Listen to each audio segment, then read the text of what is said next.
Brian Weiler, Lead Agronomist, Central Farm Service. What we'd like to discuss today is three things. A little bit about staging soybean plants once they hit the reproductive stage, a little bit on leaf diseases, as well as insects. We may also touch a little bit on gallons per acre and what we want to see out when we're out spraying as far as patterns and so forth and what to use. First things first, we're going to be looking at a few soybean plants. So what we'd like to review is how to stage a soybean plant once it reaches the reproductive phase. Now, as you can see here, we're starting to see flowers on this plant. And we really first start to see flowers when shortly after the longest day of the year, which is the shortest night of the year, or even slightly prior to that.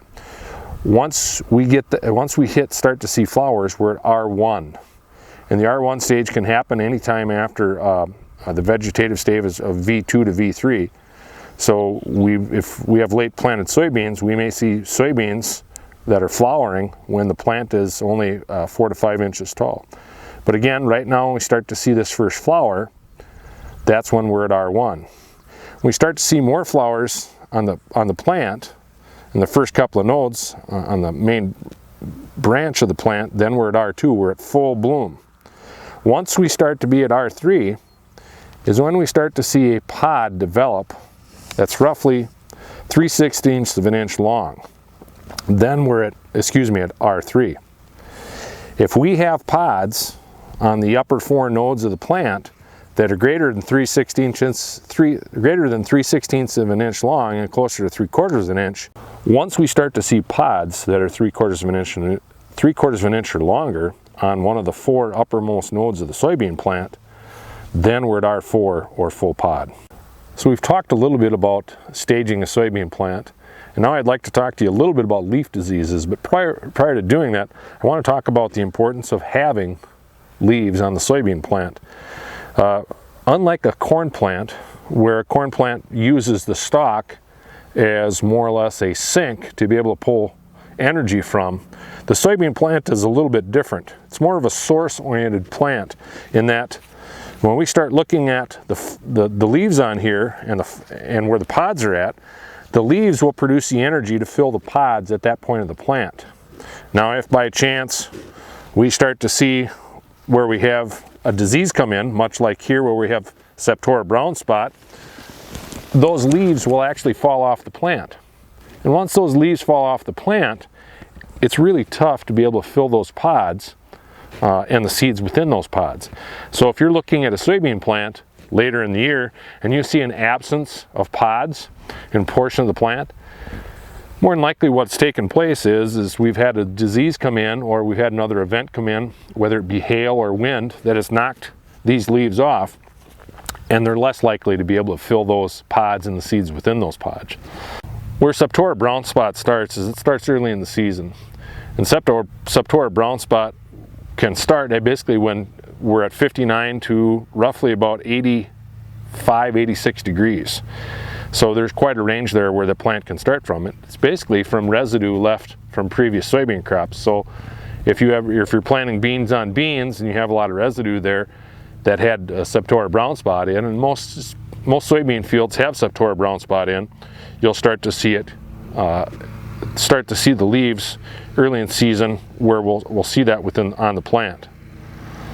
And then once that starts to take place, if you have the right conditions, again, temperature is 59 to about 86 degrees, as well as water or a heavy dew on that plant for more than 6 hours, that disease, if it's present, and again, in most soybean fields in southern Minnesota and northern Iowa, they are present, you'll see that climb up through the plant.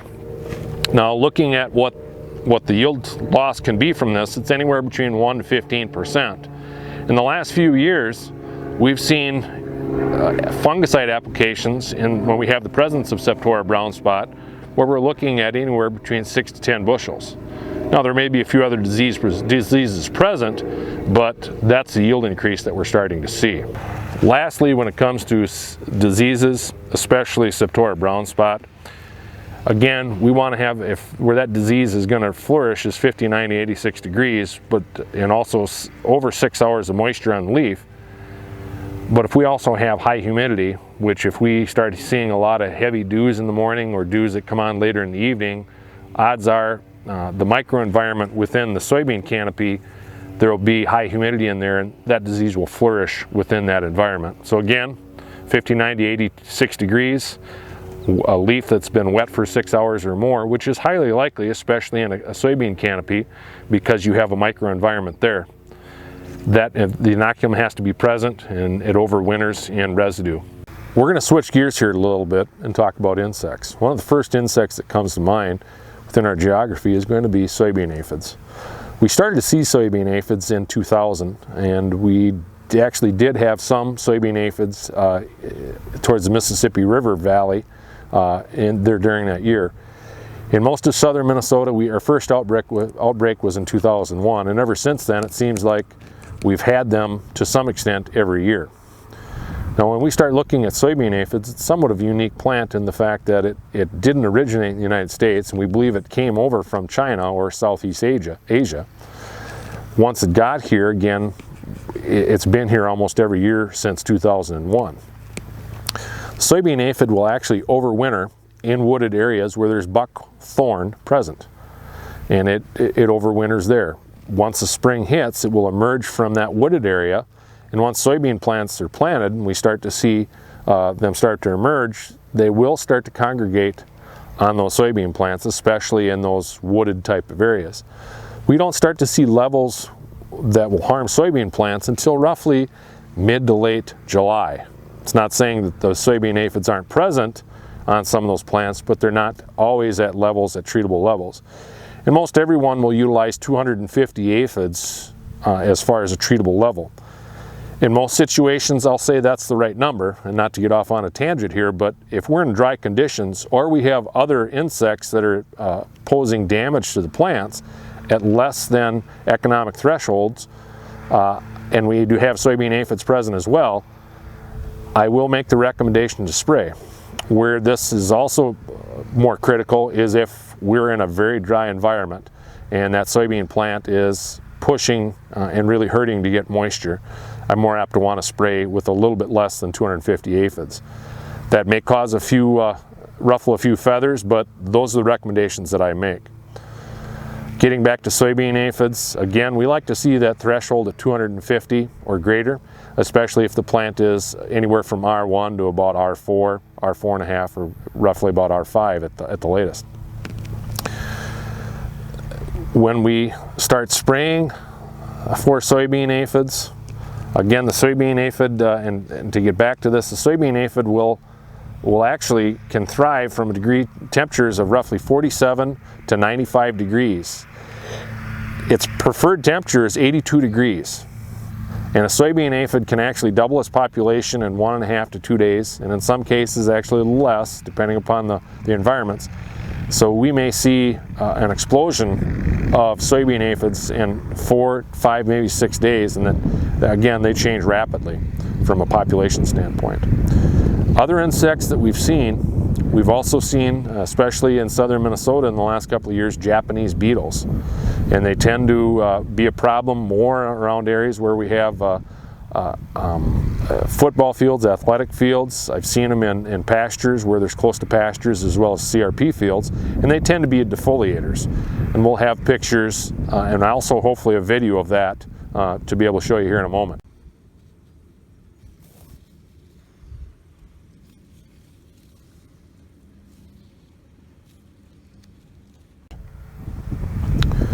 Another defoliator that we've seen this last year is a thistle caterpillar, and that is the larva of the painted lady butterfly. And we should have a picture of that as well.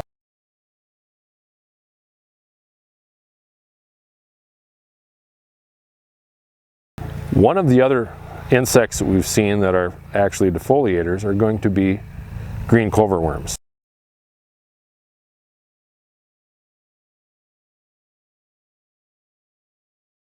Now, they look very similar to cabbage loopers, or what I would say alfalfa loopers. The difference is that when you look at them, and if you were physically to touch them, a forage looper will not necessarily move much, whereas a green clover worm is going to wiggle vigorously.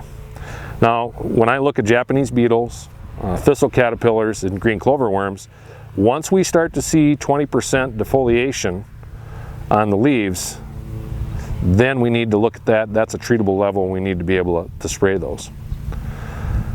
So when I start scouting for soybean aphids, one of the areas I'll start to first look at is going to be wooded areas where there's buckthorn present, or actually areas where there may be a creek or a river nearby where there's also buckthorn. Earlier levels of soybean aphids, where we're having higher levels of soybean cyst nematodes, they show up earlier and they tend to be in higher numbers in those areas. Another thing that I look at is if that soybean plant or that field doesn't have a quality insecticide put on as far as the seed treatment, we tend to see soybean aphids earlier in those fields where we don't have a quality seed treatment on with an insecticide. Lastly, the other place that I'll first start to see soybean aphids is in fields where we have lower K levels or lower potash levels. It seems as those soybean plants are more attractive to soybean aphids. So when I look at controlling these pests, whether they be a disease or be an insect, I want to look at some basic things.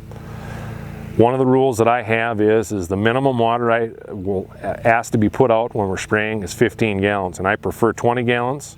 And in some cases, if levels are high, whether it be a disease level or an insect level, I want to run 20 gallons per acre. I'll also run a micronutrient pack, and much like we've talked before in some of the corn, what we see is the soybeans are looking for nutrients, they're looking for energy at that time. So it's not unusual for a recommendation to be made by an agronomist to use a micronutrient pack or a nutrient pack to be able to make that fungicide work better as well as the insecticide work better. So a couple things. We get a yield increase because there's actually energy or nutrients there that the plant is attracted to. The other thing that it does is it actually weights down that spray volume, or excuse me, that spray micron, and it makes it penetrate, and it penetrates into the canopy a little bit further, and it's more apt to stay there. The other thing I'll do is I'll use a quality drift control agent. Again, we don't want to have to miss this out and have the products we're spraying on there move from the intended target or drift away. We want to be able to use, again, 15 gallons as a minimum. I prefer 20, and again, in some cases 25, especially if we have higher quantities of or levels of disease. We've looked at the micronutrients that weights down that spray molecule, that spray droplet, as well as a quality drift control agent. In conclusion, if you have any other questions in regards to soybean aphids, using a micronutrient, or diseases within soybeans, contact your local Central Farm Service employee or myself. Thank you.